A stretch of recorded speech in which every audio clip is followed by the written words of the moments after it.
바이썸입니다. 싱가포르를 기반으로 하는 글로벌 여행 전문 매체 트립질라는 한국에 대한 정말 충격적인 특집 기사를 보도했는데요. 한국이 뭐가 그렇게 좋냐? 별로니까 한국 여행 생각은 접어둬라. 라는 이 기사는 한국이 최악의 여행지인 20가지 이유가 있다는 것이었습니다. 그래서 도대체 뭐가 그렇게 싫었을까 궁금해서 내용을 읽어보니 이 기사는 대반전을 가지고 있었는데요. 마치 머리와 가슴이 따로 노는 것 마냥 이 기사의 내용은 모두 반어법으로 구성되어 있었던 것입니다.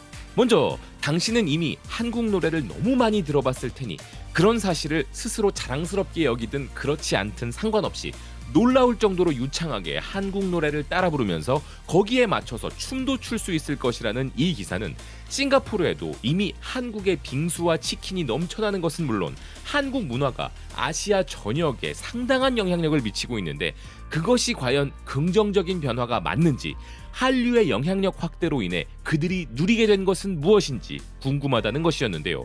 그러면서 이런 한국 문화 열풍의 마지막 종착지는 한국 여행일 것이기에 한국이 당신에게 최적의 여행지가 아닌 20가지 이유를 들어보겠다는 것이었습니다. 우선 이 기사는 한국은 바베큐 고기를 좋아하지 않는 나라라면서 육즙 가득한 스테이크나 지글지글 소시지는 절대 기대하지 말라는 것이었는데요. 그 유명한 한국식 바베큐라고 해봐야 고작 구워 먹는 고기가 전부라는 것이었습니다. 또한 한국식 치킨에 대한 찬사도 너무 과하고 한국식 치킨은 그런 칭찬을 받을 만큼 훌륭한 요리가 아니며 심지어 나머지 한국 음식들은 맛이 다 비슷하고 지루하다는 것이었는데요. 게다가 한국 음식에는 다양성과 재미가 부족하다면서 그런 예로 든 것이 바로 산낙지였습니다. 이 기사가 어떤 화법을 사용하고 있는지 이제 느껴지시나요? 이어서 기사는 한국은 첨단 기술에서도 매우 뒤처져서 첨단 기술 면에서는 볼 것도 없다면서 휘어지는 스마트폰을 예로 들었는데요. 그리고 한국에는 하트 모양의 섬도 있는데 뭐 그냥 화산섬일 뿐이며 한국인들은 귀엽지도 않다면서 다니엘 헤니의 사진을 보여주었습니다. 그러면서 당신 생각은 어떠냐고 묻고 있었는데요. 또한 한국은 이동이 매우 불편하다면서 서울의 지하철 노선도를 보여주었고 한국은 어딜 가나 지루하다면서 창덕궁을 보여주고 있었습니다.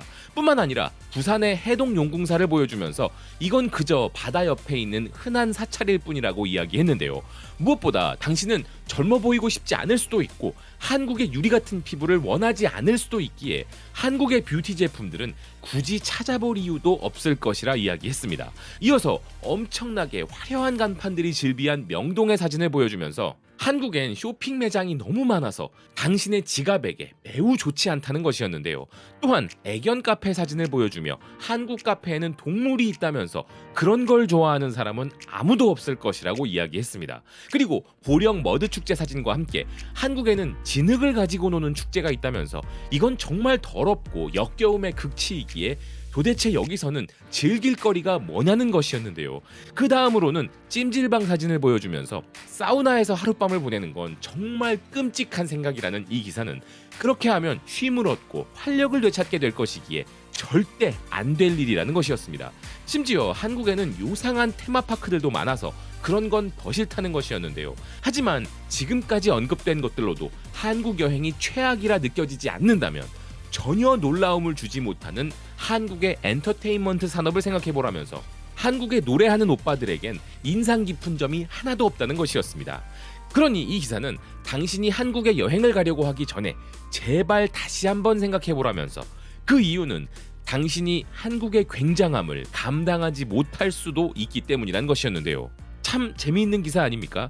그런데 이 기사도 다양한 부분들을 거론하면서 한국이 왜 싫은지를 이야기했지만 가장 처음으로 이야기한 것이 맛도 없고 지루한 한국의 음식이었죠. 바로 그 지루하디 지루하고 맛도 다 똑같은 한국의 음식들이 전 세계인들을 한국으로 향하게 만드는 가장 큰 매력으로 떠오르고 있는데요. 미국 뉴저지 지역 매체 더 선페이퍼스는 사람들은 한국을 떠올릴 때 흔히 K-팝 아이돌이나 흠잡을 데 없는 스킨케어 루틴 혹은 미래적인 도시 풍경을 떠올리지만 이 나라의 진정한 매력을 이해하려면 야시장 골목길에서 지글지글 끓고 있는 길거리 음식 냄새를 따라가야 한다는 것이었습니다. 그러면서 한국을 여행하다 보면 시장들을 발견할 수 있고 그곳에서는 다양한 음식들을 만날 수 있는데 한국의 시장에 실제로 가보면 그곳은 단순히 요기를 하기 위한 곳이 아닌 놀라운 축제의 장임을 깨닫게 된다는 것이었는데요. 젓가락 부딪히는 소리, 끓는 냄비에서 피어오르는 김, 미소를 지으며 손님을 부르는 상인들의 목소리, 그런 분위기 속에서 여행자들은 자신이 원하고 있었다는 것을 알지도 못했던 다양한 한국 음식을 발견하는 기쁨을 누리게 된다는 것이었습니다. 또한 기사는 해가 진 후에 한국의 거리를 걷다 보면 마치 살아 숨쉬는 풍미의 극장에 발을 들여놓은 듯한 느낌을 받는다면서 서울의 아름다운 골목길부터 제주의 해안가 도로까지 한국의 길거리 음식들은 간단히 즐기는 간식이 아니라 뿌리 깊은 한국 문화를 체험하는 의식과도 같다면서 한국에서 길거리 음식을 즐기는 것은 한국의 영혼을 경험하는 가장 뛰어난 방법이란 것이었는데요. 무엇보다 한국의 시장 각 가판대에는 지난 수십 년간 그 자리에서 자신의 기술을 갈고 닦아온 상인들을 만날 수 있다는 기사는 한국의 시장은 마치 작은 왕국과도 같다면서 메뉴는 손으로 직접 써서 신청해야 하고 허름한 플라스틱 의자에 앉아야 하지만 거기서 느낄 수 있는 맛은 결코 단순하지 않다는 것이었습니다. 그러면서 기사는 많은 사람들이 찾는 서울 명동의 야시장뿐만 아니라 경주 중앙시장, 부산의 깡통시장, 제주 동문야시장, 속초 중앙시장 등을 방문해보라고 추천했는데요. 실제로 한국을 여행할 때는 길거리 음식에 포커스를 두고 다양한 야시장들을 관찰해보는 것도 큰 매력이라는 것이었습니다. 그래서 한국 음식은 먹기만 하는 게 아닌 체험하는 것이라는 기사는 이런 야시장에서 길거리 음식을 즐길 때 가장 크게 감동을 받는 부분은 한국 음식의 놀라운 맛과 어우러진 한국인들의 에너지라는 것이었는데요. 한국의 야시장에서 한국 길거리 음식을 즐기면 이유를 알 수 없는 신나는 기분이 든다는 기사는 한국을 여행 중이라면 화려한 계획은 접어두고 냄새와 소리 그리고 사람들이 줄지어 있는 곳을 찾아 음식이 이끄는 대로 따라가다 보면 진정한 마법을 만날 것이라 이야기했습니다. 우리나라 음식의 세계적인 인기는 이미 어제 오늘 일이 아니지만 한국의 길거리 음식을 두고 마법이라고까지 이야기한 기사는 처음인데요. 생각해보니 우리도 반대로 해외에 가면 야시장과 길거리 음식을 많이 즐기게 되는데 정작 우리나라 야시장과 길거리 음식들의 매력에 대해서는 늘 가까이 있어서 잊고 있었던 것 같습니다. 그래서 새삼 이 기사를 통해 우리나라의 전통시장들과 길거리 음식에 대한 자부심도 생기고 오랜만에 저도 야시장에 가서 길거리 음식을 즐겨봐야겠다는 생각도 드는데요. 그런데 음식에 대한 자부심하면 빠질 수 없는 이탈리아에서도 우리나라 시장과 길거리 음식이 크게 화제가 되고 있었습니다. 이탈리아 매체 투토 노티치아는 한국을 방문하여 길거리 음식을 체험한 뒤 충격을 받았다는 이탈리아의 유명 인플루언서 로렌조 프레티코의 이야기를 전하고 있었는데요. 한국 여행은 단순히 사찰이나 고층 빌딩 혹은 최첨단 기술을 보는 게 전부가 아니라는 이 기사는 한국에 대한 잊을 수 없는 추억을 남기는 방법은 바로 미식 여행을 하는 것이라면서 한국을 방문해보면 음식들이 평범하지 않음을 즉시 느낄 수 있다는 것이었습니다. 특히 남대문 시장은 전통과 창의성은 물론 뛰어난 미각의 소유자들도 깜짝 놀라게 만드는 특별한 맛이 응축된 곳이라 소개하고 있었는데요.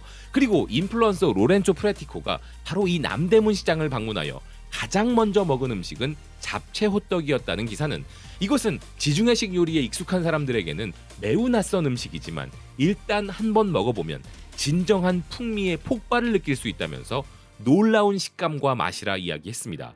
하지만 그가 가장 매혹적인 음식으로 꼽은 것은 냉면이었는데요. 한국인들은 이렇게 차가운 육수에 얼음까지 동동 떠있는 면 요리를 겨울에도 먹는다는 그는 한국인들은 겨울에 차갑게 먹으면 오히려 몸이 따뜻해지는 원리를 알고 있다면서 이는 언뜻 모순처럼 들리지만 실제로 그렇다는 것이었습니다. 그러면서 냉면은 가벼운 음식 같으면서도 깊은 맛이 나서 놀랍다는 것이었는데요. 그래서 이렇게 한국 음식이 가진 전통과 음식 철학의 완벽한 조화는 한국 문화에 대해 많은 것을 느끼게 해준다는 것이었습니다. 한편 스페인의 유력 일간지 엘파이스는 한국을 한 번도 방문해 본 적 없는 사람이 한국을 처음으로 방문하면 한국엔 봐야 할 것들이 너무 많아서 당황스러움을 느낄 정도라 이야기했는데요. 특히 그 중에서도 서울은 매력적이고 기술적으로도 뛰어나며 매우 현대적이지만 동시에 역사적이고 전통적인 도시이기도 하다면서 일단 서울만 돌아보려고 해도 즐길 거리가 너무 많아 충격을 느낄 것이라 극찬하고 있었습니다. 이렇게 문화 강국으로 부상한 우리나라이기에 앞으로 한국을 방문할 외국인들은 점점 더 늘어날 수밖에 없을 것입니다. 그러니 그들이 화면을 통해서만 접했던 K컬처를 실제로 체험할 수 있도록 해주는 관광 아이템들이 더 늘어나야 할 것인데요. 특히 관광 산업은 치열한 기술 경쟁이나 관세 전쟁과도 무관하기에 더 매력적이고 투자 대비 경제 이득이 가장 큰 산업이라고도 할 수 있습니다. 더군다나 오늘 소개해드린 기사 내용처럼 처음엔 K 콘텐츠에 빠져 한국을 방문했다가 우리나라 시장과 길거리의 작은 식당에서 미식의 매력에 빠지게 된다면 이것은 민생 경제와 직결되는 효과를 가지고 있기도 하죠. 게다가 한국이 미식 여행지로 더 많이 알려지게 되면 높은 재방문율은 물론 체류 기간 동안 소비가 더욱 증대되는 이점도 누리게 될 것인데요. 그런 점에서 대한민국이 이제는 문화 강국에 이어 미식 강국으로도 널리 소문나길 바라는 마음입니다. 바이스톰은 문화 강국 대한민국을 응원합니다. 시청해주셔서 고맙습니다. 또 뵙겠습니다.